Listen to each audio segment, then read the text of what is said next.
She was 16 years old, 38 weeks pregnant, and on a quiet Sunday night she walked out of her Georgia home with someone no one has identified. She didn't take a bag. She didn't say goodbye. She just vanished into the dark. Hours later, her family tracked her phone to a wooded area in Loganville. What they found wasn't just heartbreaking, it was final. Mia Campos was face down in the dirt, dead from neck compression. Her unborn baby, gone with her. Her ex-boyfriend, the baby's father, lied to police. Not once, but more than once. He's been arrested, released, and rearrested. But here's the part no one can explain. No one has been charged with Mia's murder. Who did she meet that night? Why did she leave without a word? And more importantly, why is no one telling the truth? Loganville, Georgia. July 14, 2023. 16-year-old Mia Campos leaves her house just before sunset. She doesn't tell anyone where she's going. All anyone knows is, she left with someone police still haven't identified. By sunrise, she's gone. Her family uses a cell phone tracking app to follow her signal. It leads them off the side of a quiet road, into the woods. That's where they find her. Mia was 9 months pregnant. And by the time anyone reached her, it was too late. The investigation starts, but instead of answers, it uncovers something else entirely. Lies, avoidance, and a silence that hasn't been broken since. Mia Campos was 16. Still in high school. Still figuring life out. But she was already preparing for something most teenagers don't even think about, becoming a mother. She was 38 weeks pregnant. Just days away from giving birth. Her family said she was excited. Nervous, sure, but ready. She had picked out names. She had plans. There were baby clothes waiting at home. A small room with soft blankets and a crib. That kind of quiet hope that only exists when the future still feels possible. She came from a tight-knit family. Protective. Loving. The kind that watches out for each other, even when things are messy. Mia had people who cared. People who would have done anything to keep her safe. According to her relatives, she wasn't the type to disappear. She didn't sneak out. She didn't run off. If anything, she stayed close. Her world was small, home, school, and the baby she was about to have. That was it. But that Sunday night, for reasons no one fully understands, Mia stepped outside her routine, and into a situation that ended her life. This wasn't just a teenager gone too soon. This was a young girl days from giving birth. A child who was about to raise a child. A future that was forming, and then erased, before anyone could stop it. It was a quiet Sunday evening when Mia left her home in Loganville, Georgia. July 14, 2023. She didn't make a scene. There was no argument. No sign of struggle. She simply walked out alone.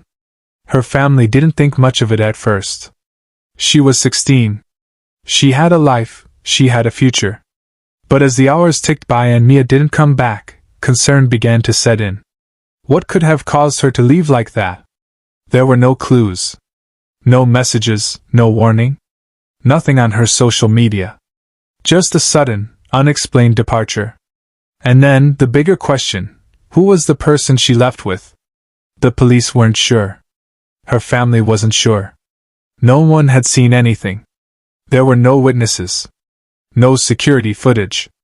Just a phone, and a gut feeling that something wasn't right. By the time nightfall came and went, Mia's family knew they had to act fast. They started tracking her phone. In the age of technology, tracking someone's phone can sometimes be the only lead available.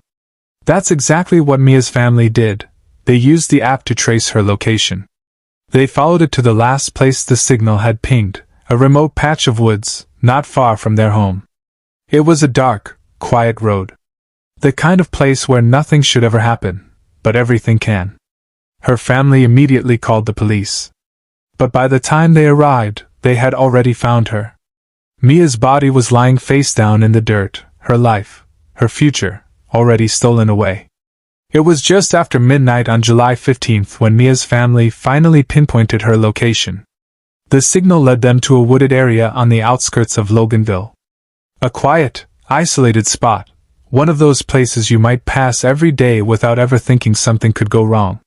But tonight, something was very wrong. Mia's family didn't wait for the police. They couldn't. They were already panicking, already afraid for what they might find. The phone app led them right to the spot where the signal had last been active, near a roadside, hidden behind the trees.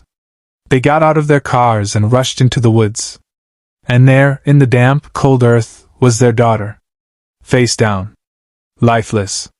The devastation hit hard. The disbelief. The horror. Her family tried to make sense of it, but there was no explaining what they saw. She was gone. Just like that. Someone called 911. Police arrived soon after, but Mia's family had already discovered the terrible truth. She wasn't just missing, she was dead. They had found her body before anyone else could. Days later, the truth came from the autopsy. Mia's cause of death was asphyxia due to neck compression.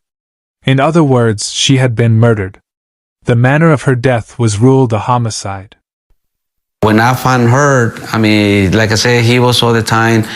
When we went inside, me and Asha, we went to the left side, and he was more toward to the right side, but he was only like 10, 15 feet away from me, but I was keeping an eye on him. I was keeping an eye on him all the time, and he was the one that he found her first, but because when we turned to the right side, because the app, he knew I was getting real close to her, and he just jumped real fast. He just jumped and he said, well, I already found her. She's right here. But it was weird because he laid down and he went with the hands, like, I guess he covered, but I couldn't see because it was dark. As soon as he said, she's right here, I dropped my phone. So, and then I had only the light from the phone. So by the time I went out there and grabbed her, her face, he was laid down on her bed, but her face, it was twists, like inside the ground. It was horrible. I was like, man, and then that's when I grabbed her. But as soon as I grabbed her, he stayed away probably 8 feet away from her. He was just standing right there. But like I said, I was keeping an eye on him all the time. And then that's when I told my daughter, and it's like, what's wrong with you? What's wrong? I said, wake up. And I started doing CPR, and I couldn't get a response. And then I put my fingers on her neck, and there was no pulse. And it's like, no, I said, wake up, please wake up. And by the time I grabbed her hands, she was already cold. And it's like, man, she's gone. But who could have done this to her? Who would take the life of a young girl, days away from becoming a mother? The moment Mia's body was discovered, Gwinnett County Police launched a full investigation. The case had all the hallmarks of a tragedy, but also the unnerving feeling of something far more sinister. A young girl, pregnant and full of potential, dead in the woods. And the question on everyone's mind, who was responsible? One name quickly rose to the surface: Jesus Monroy. Monroy was Mia's ex-boyfriend, the father of her unborn child. He had been a significant part of Mia's life, and his connection to her was undeniable. But it wasn't just his relationship with Mia that made him a focus, it was his behavior after her disappearance. Police began questioning him early on.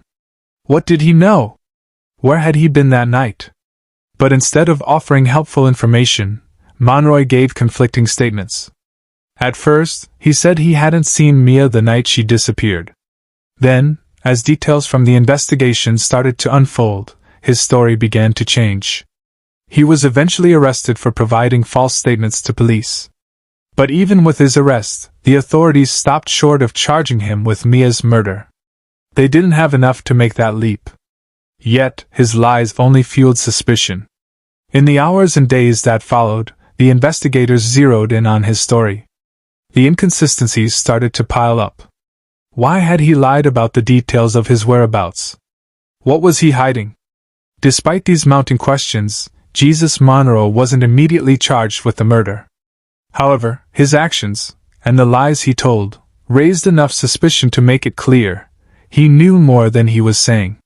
The police couldn't ignore the possibility that Monroy was involved, but without solid evidence, they couldn't yet make a move. Mia and Monroy had been in a relationship for about a year before their breakup. They were young, both still teenagers, but their relationship was already marked by complexity. Mia was 16. Monroe 20. There's an undeniable power imbalance when you think about it. A young girl, full of hope, and a young man who had a bit more experience. Mia didn't just walk away. She left with someone. Someone who, to this day, has never been identified. Was Mia lured? Was this person a stranger? Or could it have been someone closer to her, a friend, a former acquaintance, or even someone else with ties to her? And then there's the deeper question, could more people have been involved in her death? We already know Monroe lied to investigators, but did he act alone? Or was he part of something darker? A larger conspiracy that has yet to be uncovered? The more investigators dug, the more they realized just how little they knew about that night. With each new lead, the silence surrounding Mia's final moments grew deeper, more suffocating. It was a silence that felt unnatural. How could so much happen, and yet so little be known? Mia's family, and the entire community, were left with more questions than answers. The person she left with, the reasons behind her disappearance, the true extent of Monroe's involvement, none of it made sense. And with each passing day, the case became even more shrouded in mystery. At the heart of this case is not just the tragic death of a young girl, but the stolen future of Mia Campos and the life she was carrying, her unborn child, whose fate was sealed in a moment of violence and betrayal. Mia was a 16-year-old with so much life ahead of her, dreams, hopes, and the promise of a new beginning as a mother. Instead, she was taken from her family, her community, and her future. And that's the part that hurts the most. Her family didn't just lose a daughter, they lost the chance to watch her grow, to watch her become a mother, to be a part of the life they had all imagined. Her family, devastated by grief, still holds on to one thing, the hope that justice will be served. They hold on to the belief that someone, somewhere, knows what happened that night, knows who was with Mia, knows why she left, and knows how her life was taken. But with every unanswered question, the silence grows. The silence in the woods. The silence in Mia's community. The silence of a case still unsolved, of a voice still unheard. The truth is, someone knows. Someone holds the key to this mystery. Someone has the answers Mia's family desperately seeks. And until that person speaks, Mia Campos will remain waiting for justice. Waiting, in the silence of the woods.